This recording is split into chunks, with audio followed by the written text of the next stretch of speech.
So this is my oral history interview on Sunday the 11th of February 2018 with Dr. Tha Moe, otherwise known as Frank, I understand. So Dr. Tha Moe, could we start with understanding when you were born and where you were born and a little bit about your childhood? I was born 1934, 17 May, Thursday. Right? Yep. I was born in a small town in the middle of the country, what we used to call dry zone area, because it's a really dry zone area, very underdeveloped. But it has a place in history, in the sense that it is a border town with adjacent town under British rule and our town under the King's rule. Right? Now, the fact I'm saying this is because I come from a very small town, communication very bad, and yet we were given good education. And that's okay, no?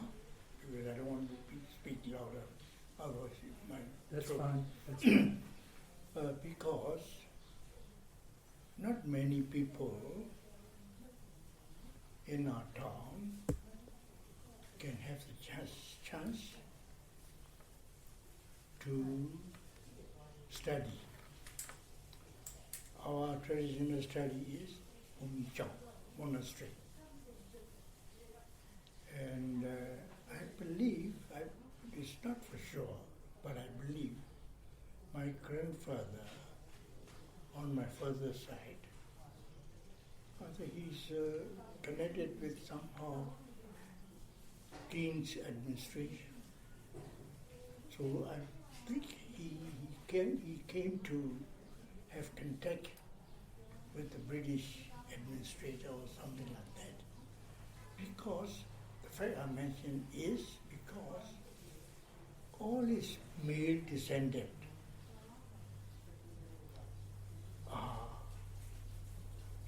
taught good education.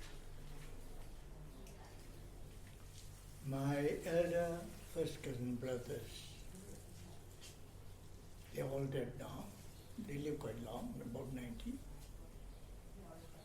Most of them are properly educated, and those days we don't have college in our country.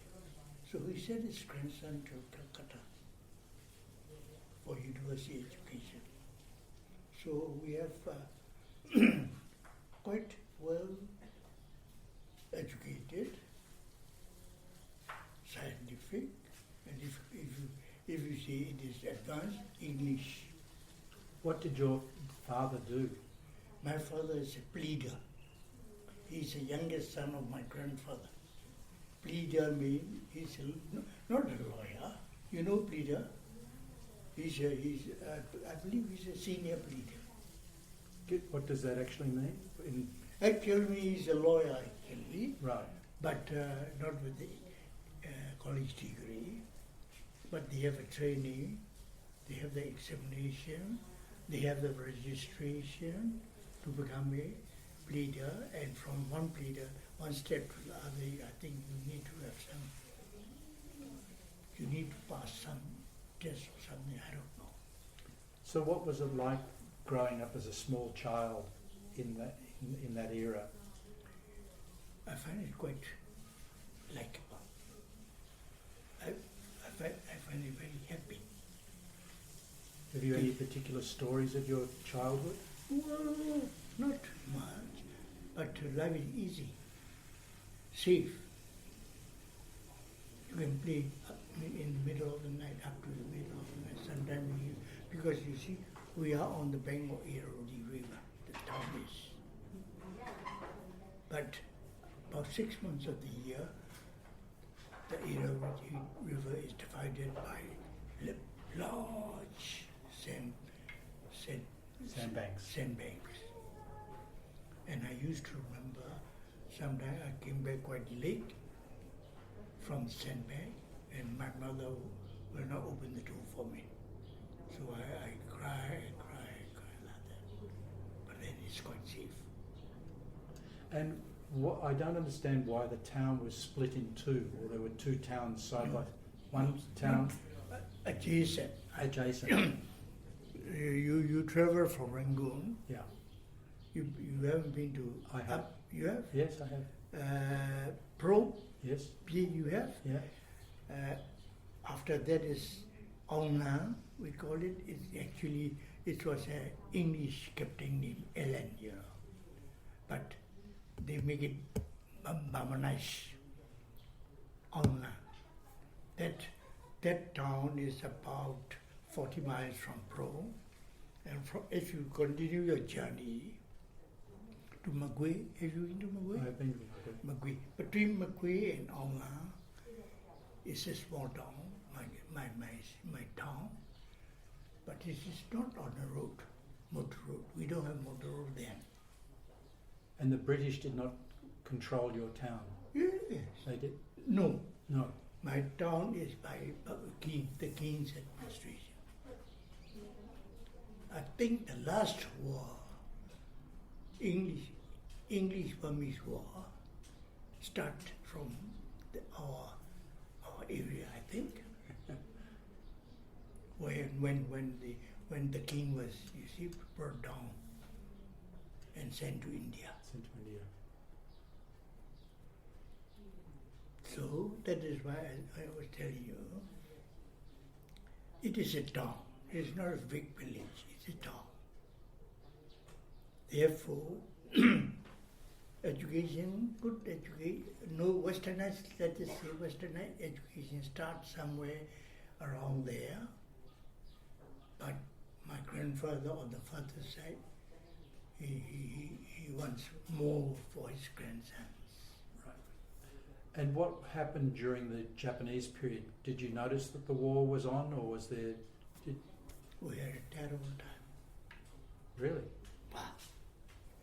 I used to remember 2 things. One is going into the market to have breakfast, and some kind of a lynching is going on. And I kept shouting. And we as a small boy, curious, we are very afraid, and yet we cannot stop ourselves from looking. Did you say a lynching? Yeah. Whipping? Whipping. By the Japanese? By the Japanese or the administrator, I don't know. Right. And sometime, I still remember, I can still hear someone on the sand dune kept the whole day. It's a very hot area in our country, shouting. And most probably, I think he collapsed in the evening time, died, must be. These 2 things just kept recorded in my head. I don't know why. But were there many Japanese in your town, or...? There were not many. Right. Because our town is not militarily important. Right. And did school stop during the Japanese period, or...? I think it did, but not all the time, when the war intensified. And that might be because your town was seen as part of the, not part of the British part. Do you think that's... Yes, of course. Yeah. It was taken out from the British administration. Right. We call them police. And how many siblings did you have, Frank? I have 5. 5. What number were you? I am the 5th youngest. My eldest is also educated. He was in college when the Second World War breaks, 1939. So you did your primary education in your town? Yeah. Yeah. I still remember, yes. And then what happened? Did you have to go away for the high Oh, school? we ran from one village to the other. Because whenever we go to a village, we thought safe. If people are saying, oh, Japanese are coming, then we moved to another village. Was this for a couple of years or just for... Well, about a couple of years. Right. And so how did you then go back to your education, back to your village after the war? After the war, 1945, I remember I started from that Class. That class. And I still remember my first cousin brother, teaching us the English, ABCD. That's the first time you started learning English then, 1945. 1945. And you stayed in the primary school in your village, or what happened? Primary school, high school, up to 5th level In your town? in my town. And on the 5th level, my my family, my father especially, sent me to Rome. Because he has a bigger brother, elder brother in Rome. So I stay in the house and continue study 2 years, 6 and 7. Were you a keen student, or did you? What sort of student were you? I would say I was a little better than average. But did you know what you wanted to do, or you just were? No. No, I never knew. And when I passed my 7th standard, my father kicked me again out of Rome and took bus, train, walking, trishaw, all sorts of transportation from Rome to Yangon, which is only about 180 miles. You were what, 17 years old or 18 years old? No, I was 14. 14, by yourself? Or he came with No, you? my uncle and auntie put me in their friend, and their friend took me down to Yangon, but of course they want to get me on me as soon as possible. So as soon as we arrived Yangon in the evening, I was kicked out. And where did you go to when you came here? I have a brother, my eldest brother was here at that time. That was 1950. 1950, just after independence. Just Did you notice the difference between before independence and after independence? Yeah. What was the a lot of confusion. confusion? That's why I said 180 miles. I made it in so many kinds of transportation. And we passed from one administration to the other. We passed the Burmese Army administration, the next one communist administration, the next one the current communication occupation, all various. And did you have to pay when you go past all of these places? Well, I never remember that. Right, right. Most probably the one who took the responsibility of taking us may have done that way. I don't know. Would it have been dangerous to make that trip? Just imagine walking on a road or using a trishaw. But like the Karen army they weren't kidnapping people? Or... No, not that kind of thing. Not that kind of video action pictures that you see in Africa. Right. Not that bad. But I wouldn't say it was a comfortable journey. Right.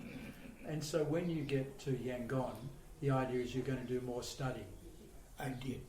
And what did you decide to study? I started as an 8th standard student. Went to a government high school. Admitted. That was 1950. Admitted. Then I was quite I think, a little better than ordinary student. So the teachers liked me very much. But then I decided I want to jump standard. So instead of staying the whole year of 8th standard in government high school, I went into a tuition school, tuition school, that's a private school, and jumped on to enter matriculation. Which is what, 12th standard or something? Well, it's comparable to your 12. Here we got 10. Right. So you jumped what, two No, or three? you jumped one. One. 8, 9. Okay. Eight, half 8, and then the whole of 9th. And why did you do that? Because you're bored or because you... No, I must have been a little ambitious. Right. And luckily in my life, it was the first time that I really felt very happy and shouted like anything. Because I never expected to burst. And as a joke, there's a joke there, those days we can answer our examination either in English or in Burmese. So I have a teacher who is Scottish, a spinster, a professor of history in the university. So we were taught mostly in English. So I said, I come from monastery. Tha, we call Tha. Tha is a villager. Tha. I try and answer in English. But then geography questions become very difficult for me.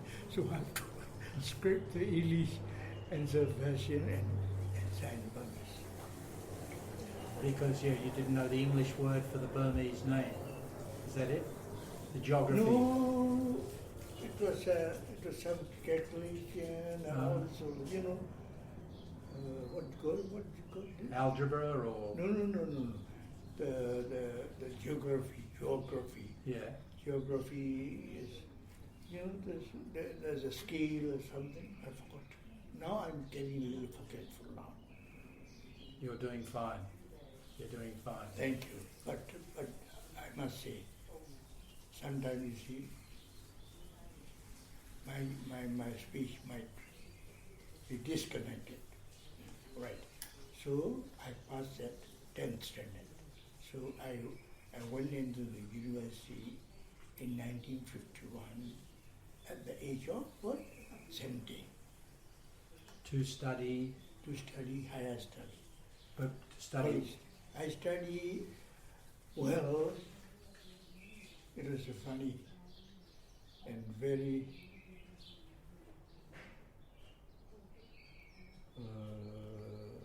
laughable decision.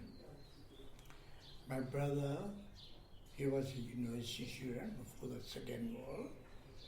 We studied maths, history, and I think English, because these combinations can take you to diplomatic career. So I took that combination. But then, you see, those days, we were given 1 month to choose our combination. And I met some friends. You know what we did? My friend said, come on, you change to biology. There are plenty of beautiful girls. That's how I became a doctor. Very admirable.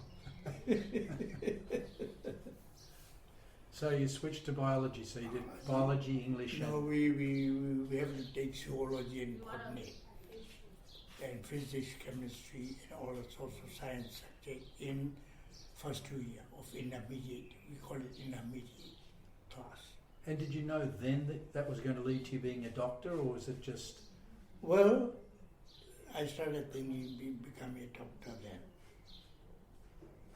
And those days, this intermediate 2 years classes, you have to achieve a certain qualification or some marks that will make you eligible to go to medical college. Not all those pass can go into medical college, and I was the lucky one. So you went into that, what, in 53 or 1953. 53. And that's the start of your medical studies. All right. And how long was a medical degree in those years? Those 5 years. 5 years. 2 years intermediate and 5 years medical college, altogether 7 years. And you loved doing it? You enjoyed it? Well, I enjoyed it. I won't say I love, but I enjoyed.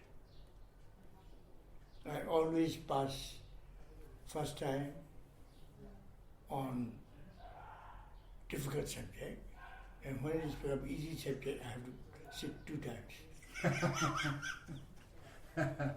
Remarkable. It seems like you might have had a few outside interests as well. I'm a very naughty student. All these lady students, they try to avoid us. We're very naughty. So your friend was right that biology had the pretty girls. Yeah, pretty girls. And then, this is a remarkable story. Remarkable, what shall we say, happening. So these girls that try to avoid us, we are so naughty.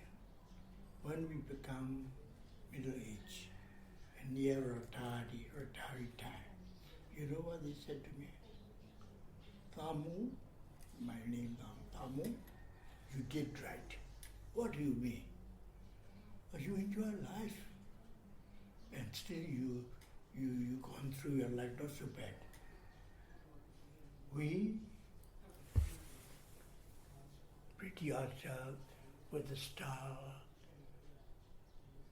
and with good position in jobs. But then you see these people fighting for money, fighting for position. I never came. So you did try, you enjoy life. I really love that because To hear that so many years later.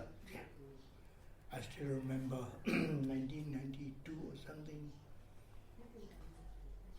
because of our different change of administration,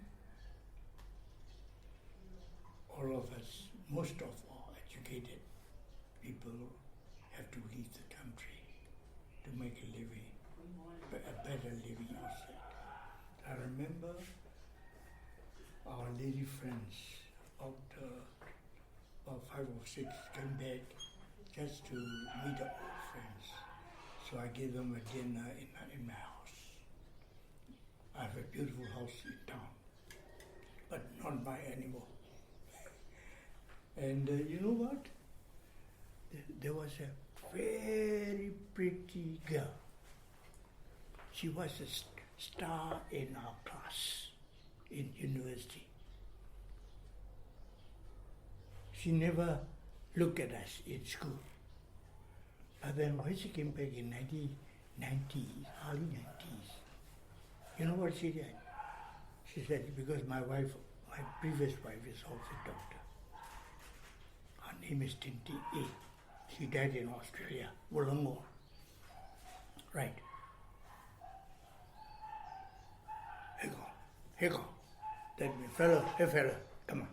You sit here between my legs.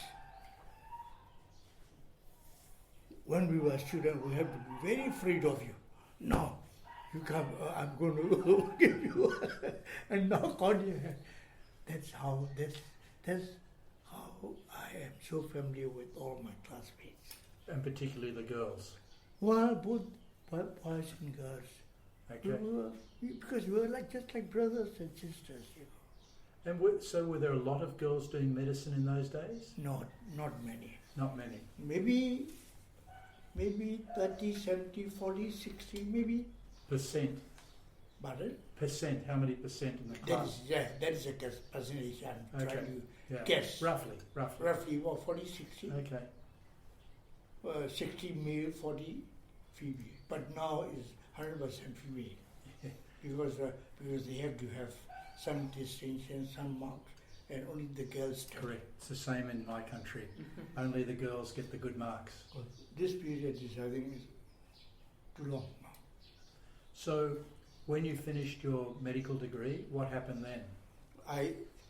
With those days, we have only one career, government service.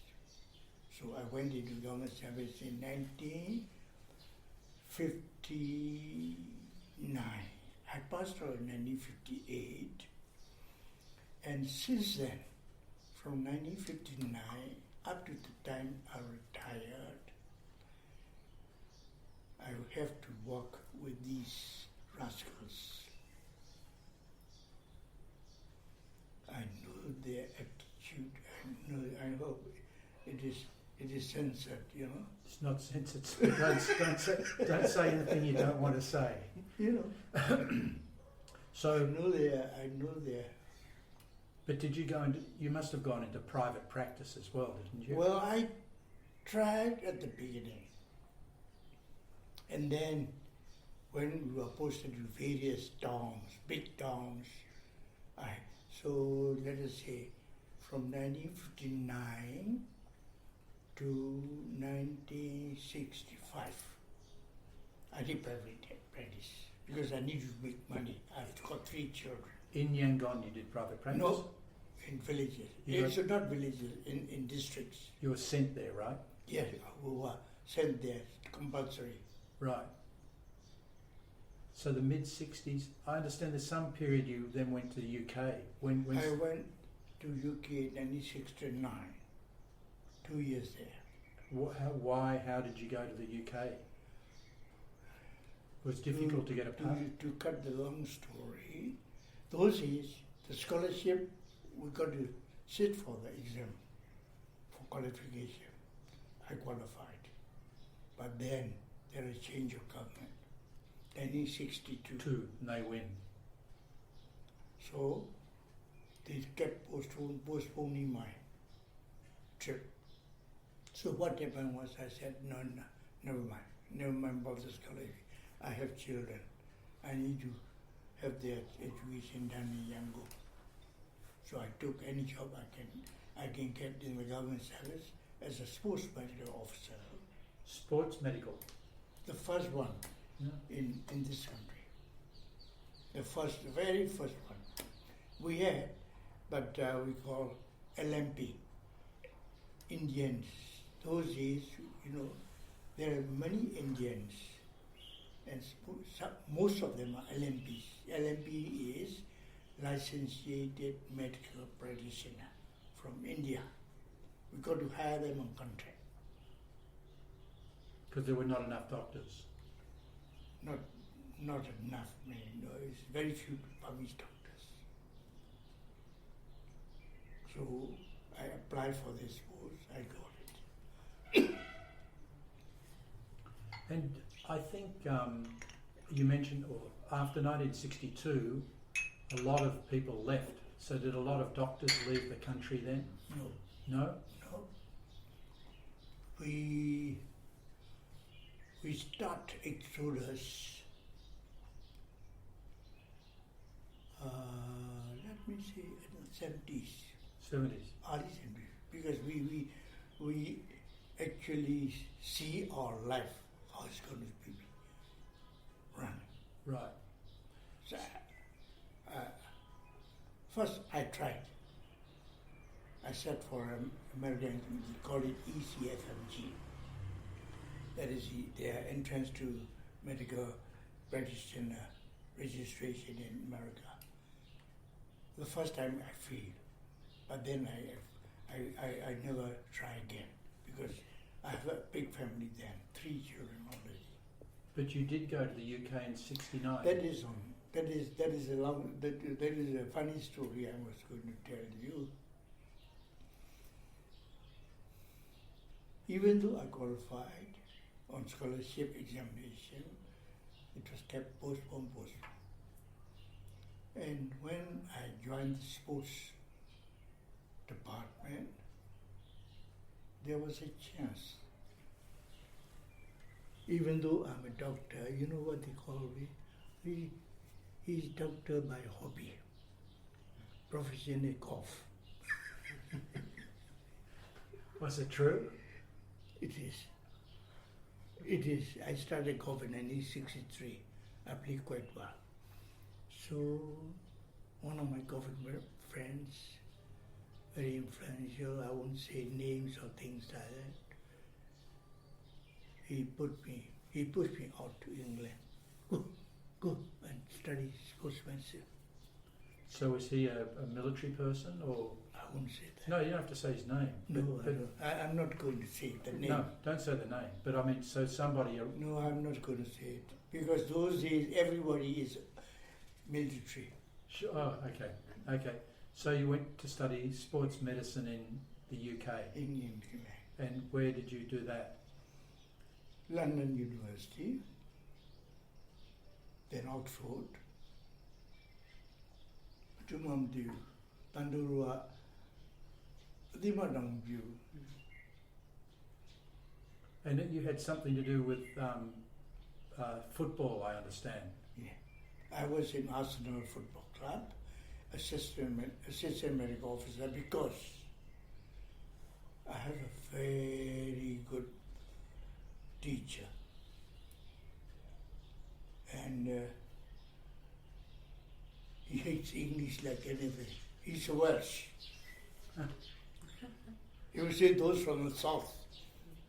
He's such a nice patron that I have the whole family.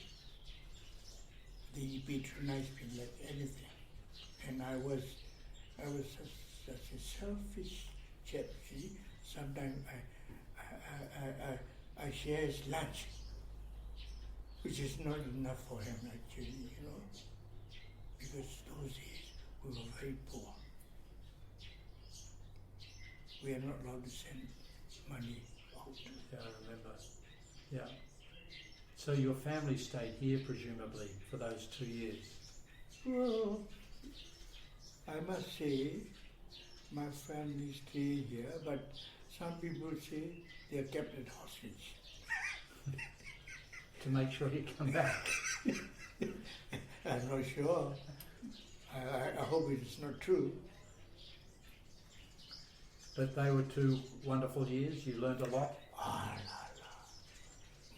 The best part of my life, because Arsenal team, as you know, is oldest club, the richest club, the first one to have underground heating, the first one to have stadium lighting,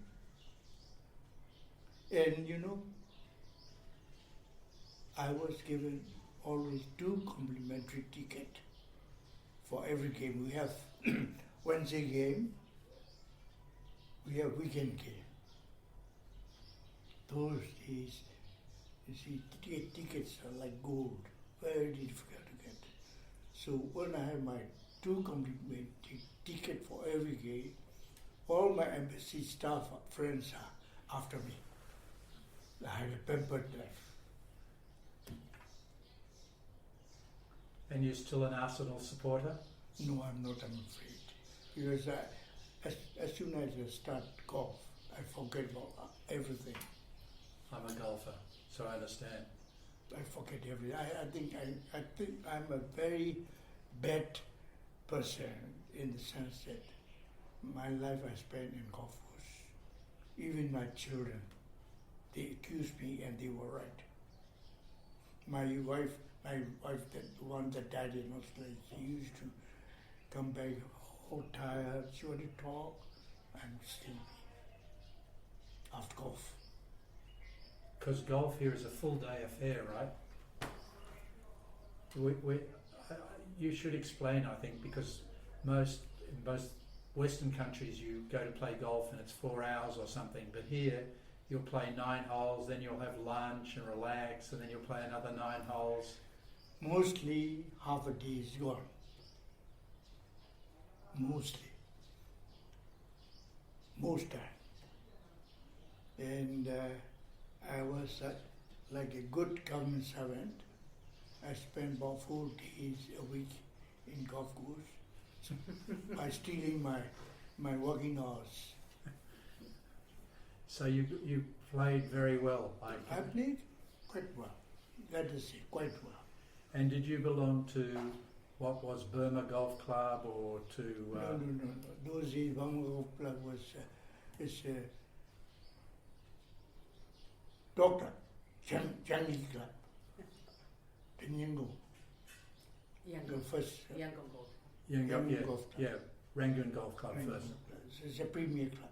You played Rangoon Golf Club? Yeah, I was a member there. Okay, yeah, I've played there. Yeah. And have you stopped playing golf? When I retired and decided to do some useful work in the social kind of way, that was in late 1990. That is in 95. I was, starting from 1990. Because you see, then I specialized in rehabilitation, medical rehabilitation, because I was kicked out of sports medicine department for 2 reasons. One is the minister checked his prodigy, he wants to send him because those that sports medical doctor is a privileged life because we travel out every year. So I have to buy panties and brassiers for my children. That's a golden chance then. That's one reason. 2 reason is my fault. I was already at the golf club instead of at work. So there were some valid reasons. That's why they used to tease me, Oh, you are a professional golfer, not a hobby doctorate. So what was it like practicing medicine during those 60s when it all got nationalised and? When it was nationalized, it was a jungle medicine. Because our people expect you to have injection. They think only injection is a treatment. If you give medicine by mouth, these young girls, they will say, antihistamine, Bamiton, we call. Antihistamine, no? Antihistamine. Yeah. We have what we call Bamiton here. Bamiton is a trade name from the government pharmaceutical firm. Our uncle is Bamiton and paracetamol doctor. Just give tablets. Because you see,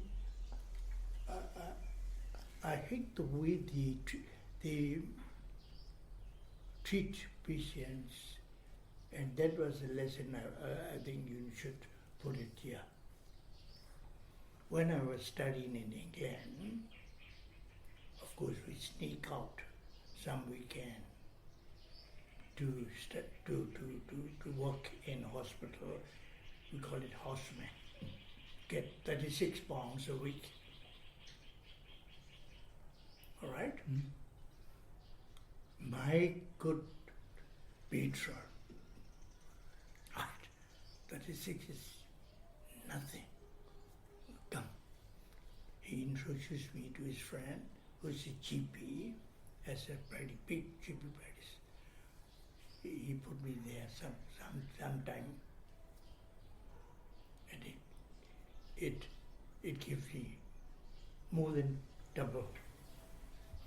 Now, I don't want to talk about, I'm not talking about money. Now, there I learned this. with this.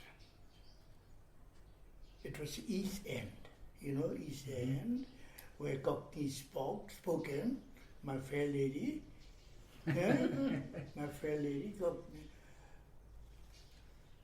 At one time, I prescribed some medicine, but the chap said, "Hey, look, doctor, you're prescribing so much medicine. Explain to me what you are prescribing." And I have to explain. Otherwise I will be in trouble. And I remember Jamaican chap is a Negro. He used to come for begging. Not actually for begging, actually to have a medical leave certificate. So my boss is a very outspoken chap. "Oh, what, you're coming to me every time just to get this little chit so that you can stay off the government welfare." You know what he said? He looked into the face. "Doctor, you are a doctor and your job is to treat. No politics." So these two things taught me how we treat our patients here. Until now, doctor never like to be questioned. They never like to explain what they are doing to the patients. You go in, they've already written this prescription. Go, take it, leave the money. Did you have enough supplies though and things like that during that period? Did you have the things to prescribe? Well, no. At one time we have to lean on rationing. Antihistamine, 20 tablets per week. Paracetamol, 30 tablets per week. Wow, for the whole of your practice. Well, we sell it on black market. Yeah. You get 3-4 times. Right. So a chap like me, who doesn't practice, I get it on the black market. Oh, you have to get it on the black market. Yeah. Yeah. But my wife is a very dedicated medical practitioner. She worked for the government. So she sometimes she would take my portion as well. Right. Because she has a very good practice. So did the government interfere in how doctors practice medicine? No. Only thing, they don't have enough. What? They don't have enough medical. They don't have enough medicine. So did all doctors get paid the same amount of money? Well, we have about 3-4 levels. So at that time I become about 3rd level. You mean 1, 2, 3? Almost like that. Assistant, senior, then consultant, then hospital superintendent, deputy director. But on each level, all people got the same amount? No. So there was some judging as to how good a doctor you were? I won't say that.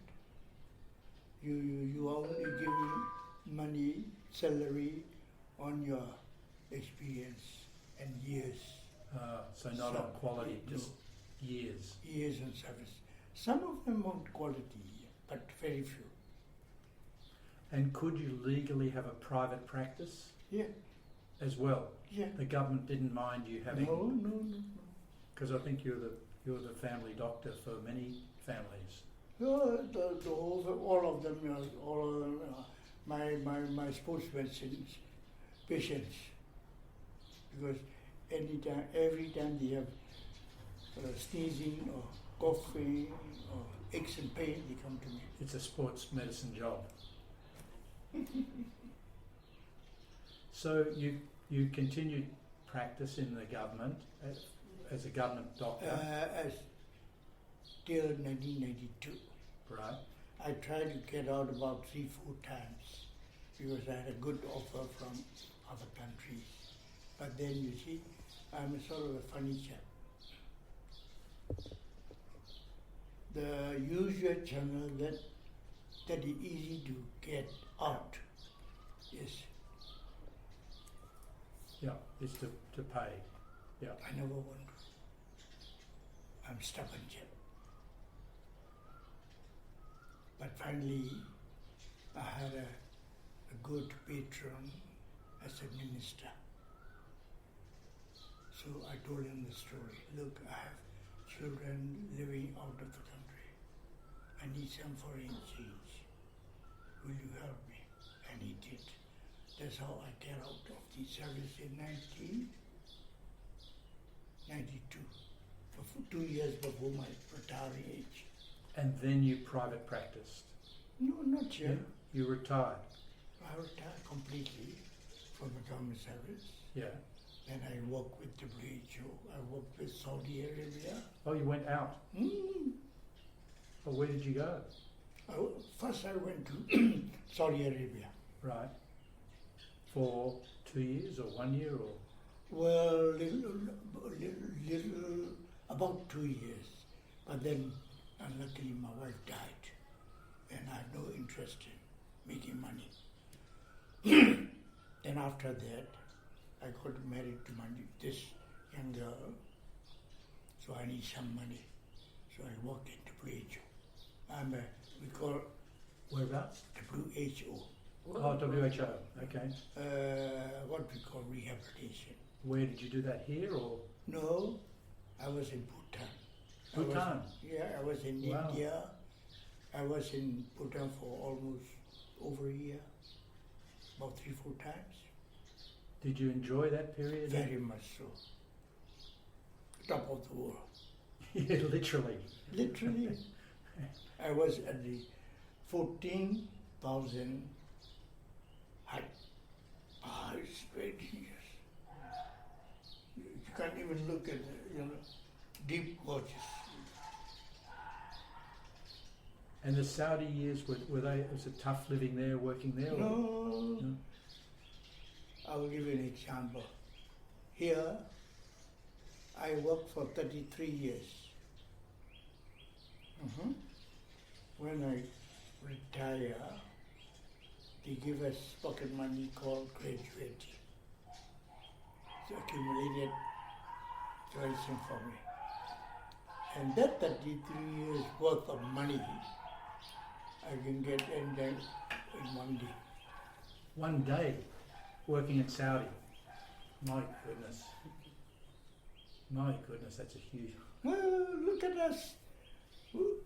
Brave people, We shout.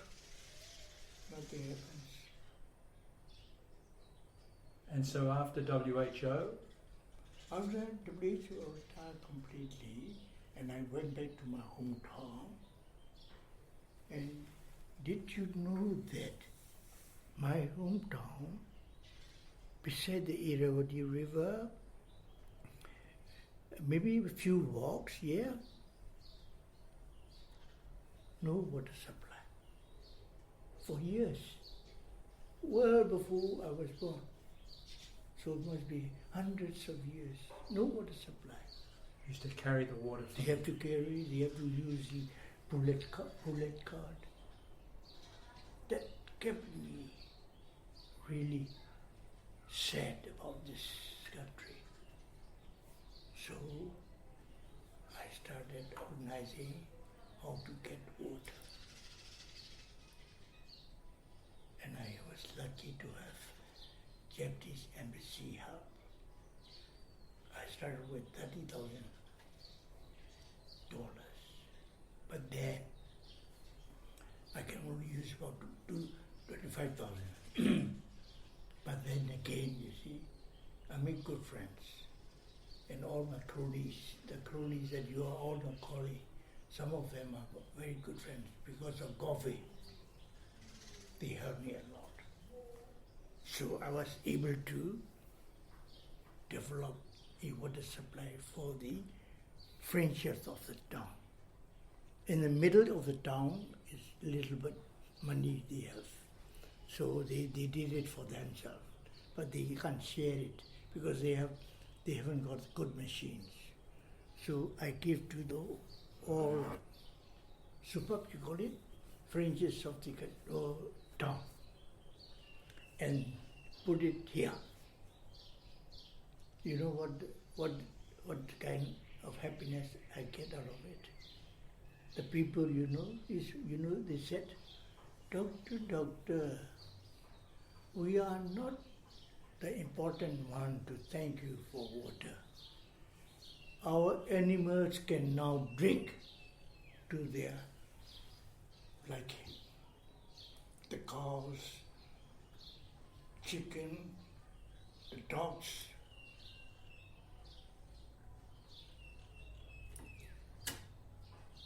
That's the life I left. So you went back and lived in the village to do this? It's not a village A again. town, sorry.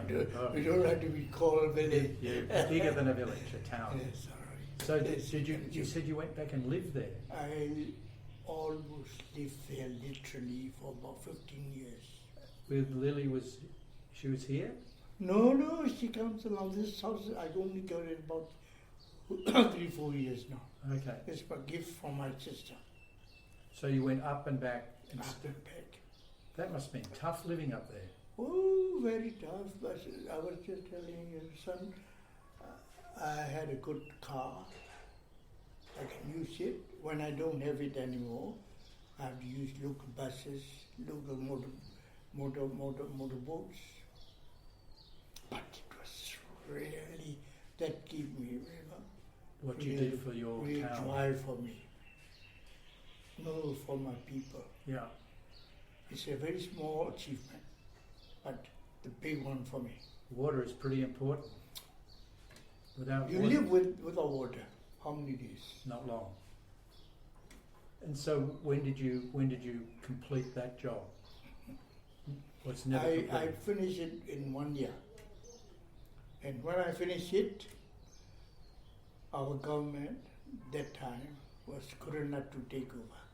He said, oh, no, you're not supposed to do it. You're not allowed to do it. Give it to us. We will run it.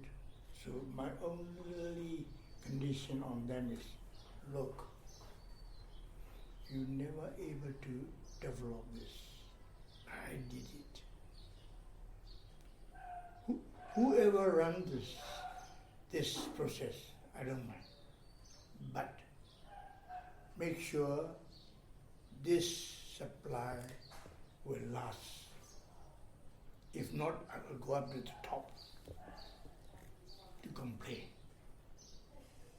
I have to use that term. Threat. And until now, is it working? It is still working. So the people keep in touch with you to tell you? Oh, poor people.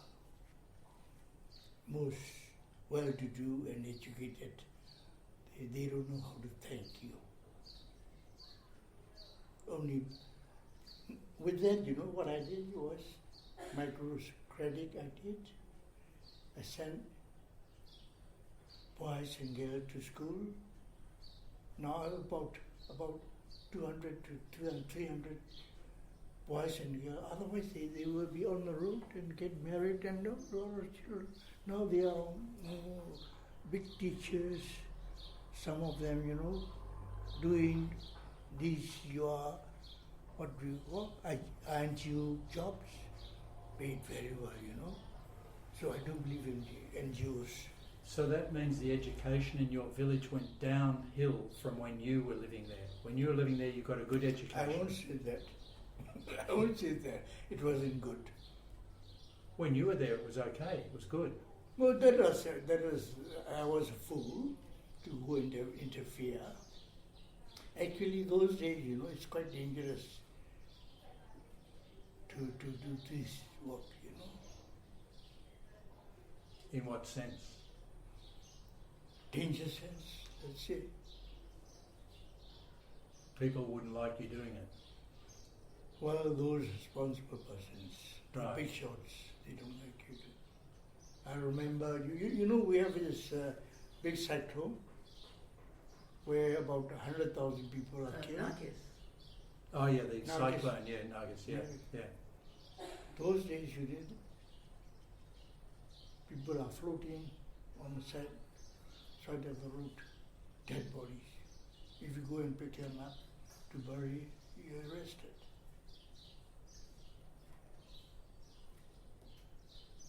So it's a little different now. I would say so. But then I give my finger cross because